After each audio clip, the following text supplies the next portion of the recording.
Hello, my name is Mamta. Today I will talk about so many examples that are related to second conditionals and second conditional. Why I am giving you so many examples in this video so that I can make you understand second conditional in a better way. In my previous video, I have already talked about what exactly happened in second conditional, how things work in second conditional, and what is the structure of second conditional. But I know that I have given you only 5-6 examples in that video, and I do not think that 5-6 examples are enough to understand this whole second conditional. This is why I'm in this video. I will talk about so many examples so that you can understand in a better way. So are you ready? Let's start. Okay, so first example. First one. If I won the lottery, I would buy a house. अगर मैं lottery जीत जाता हूँ तो मैं घर खरीद पाता या घर खरीद लूँगा, बट आपको पता है ना मैं लॉटरी जीतने वाला हूँ ना मैं घर खरीदने वाला हूँ.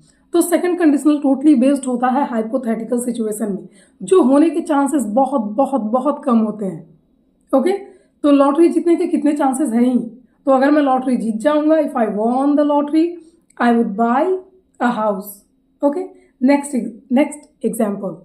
If I were a police, I would arrest all the criminals. अगर मैं पुलिस होता तो मैं सारे क्रिमिनल्स को अरेस्ट कर लेता. ना मैं पुलिस होने वाला हूँ ना मैं अरेस्ट करने वाला हूँ, बट किसी पुलिस वाले को देख के मैं सोच रहा हूँ, if I were a police I would arrest all the criminals. समझ आ रहा है?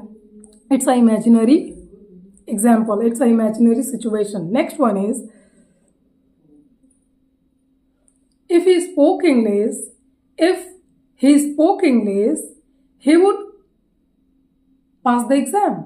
अगर वो इंग्लिश बोलता तो वो एग्जाम को पास कर देता. Again it's a hypothetical situation. अगर एक इंसान नहीं बोल रहा है तो कितना चांसेस है कि वो अगले दिन बोल ही देगा? Very less chance. तो ये एक तरह का हाइपोथेटिकल सिचुएशन होगा. अगर मैं इंग्लिश बोलता तो मैं एग्जाम को पास कर देता. If I spoke English I would pass the exam. Okay, next example. If you von a lottery what would you do. मैं आपसे पूछ रही हूं, अगर तुम लॉटरी जीत जाते हो what would you do of that money that you will get in that lottery. अगर तुम एक लॉटरी जीत जाते हो, if you von a lottery, simple past, if you won a lottery, what would you do? उस पैसे का क्या करोगे आप, है ना? तो ये भी एक हाइपोथेटिकल, ना ही तुम जीतने वाले हो और ना ही तुम्हें पैसा मिलेगा कुछ करने के लिए. Still I am asking you, अगर तुम जीत जाते हो तो तुम क्या करोगे पैसे का? If you von a lottery what would you do of that money that you will get in that lottery. Okay, next one is, if you were not sick, what would you do? अगर तुम बीमार ना होते तो क्या करते? हालांकि तुम बीमार हो, but I'm asking you, अगर तुम बीमार ना होते तो क्या करते? If you were not sick, what would you do? अगर तुम बीमार ना होते तो तुम क्या करते? हालांकि तुम बीमार हो, तो ऐसा तो हो ही नहीं सकता कि तुम बीमार ना हो. But I am just creating an imaginary situation कि if you were not sick what would you do? Okay, next one. If I were John, I would not say those things to her. अगर मैं John होता तो मैं उसको ये बातें नहीं बोलता. If I were John, I would not say those things to her. अगर मैं जॉन होता तो मैं ये चीज़ें नहीं कहता. अगर मैं तुम्हारी जगह पे होता तो मैं ऐसा कभी ना करता. If I were you, I would never do these things. अगर मैं तुम्हारी जगह पे होता तो मैं ये चीज़ें नहीं करता. If I were you, अगर मैं तुम होता तो ऑब्वियसली मैं तुम्हारी जगह पे होता. तो ये मैं तुम्हारी जगह पे होता, इसको हम इंग्लिश में कहते हैं if I were you. मैं तुम होता तो मैं ये कभी ना करता. Okay, let's see the next examples. So I have noted down some examples because at a time while recording I don't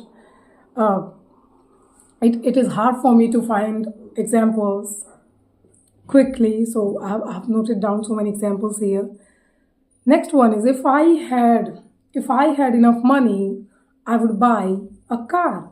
अगर मेरे पास इनफ मनी होते तो मैं एक कार खरीद लेता. If I had enough money, I would buy a car.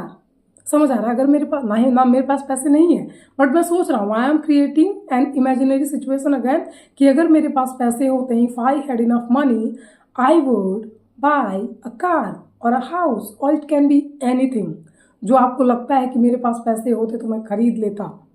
Okay, next example, if I were a king, I would give money to everyone. अगर मैं राजा होता तो मैं सबको पैसे देता. ना ही मैं राजा हूँ, ना ही मैं बनने वाला हूँ, but still I am creating an imaginary situation. If I were a king, I would give money to everyone. If I were Ambani, अगर मैं अंबानी होता, if I were Ambani, I would not spend this much money in my son's wedding. तो मैं इतने पैसे नहीं खर्च करता अपने बेटे की शादी में. समझ आ रहा है? इफ आई वर अंबानी, और मैं अंबानी की जगह पे होता तो मैं इतने सारे पैसे, I would not spend this much money on my son's wedding और my daughter's wedding. It can be anything. Okay, आप देख रहे हो, अगर मैं उसकी जगह पे होता, ना ही आप उनकी जगह पे होने वाले हो और ना ही कुछ करने वाले हो, बट स्टिल आप एक सोच रहे हो कि अगर ऐसा होता. For example, if I were PM Modi, I would do this things. ये चीज़ें मैं कर देता. Okay, so are you getting me what is happening? आप एक इमेजिनरी सिचुएशन क्रिएट कर रहे हो. If I were Mamata, I would teach English well. अगर मैं ममता होता तो मैं बहुत अच्छा इंग्लिश पढ़ाता और बेटर इंग्लिश पढ़ाता. ना ही आप ममता हो, ना ही उसकी जगह पे होने वाले हो, बट यू आर थिंकिंग, आप उसको देख के सोच रहे हो कि अगर मैं ममता होता, इफ आई वर ममता, और I were in the place of Mamata, मैं ममता की जगह पे होता, तो I would teach English well और better than her. Okay, this is a beauty of second conditional, कि आप इमेजिनरी सिचुएशन को क्रिएट करते हो, एक जगह आप कंडीशन को रखते हो एंड नेक्स्ट लाइन में आप उसके रिजल्ट को बताते हो. If I were a police, I would arrest all the criminals. If I had a car, I would give it to my friend. I would give my car to my friend. If I had so many cars, I would flex. I would show off. मैं show off करता, दिखावा करता. समझ आया? Thank you very much.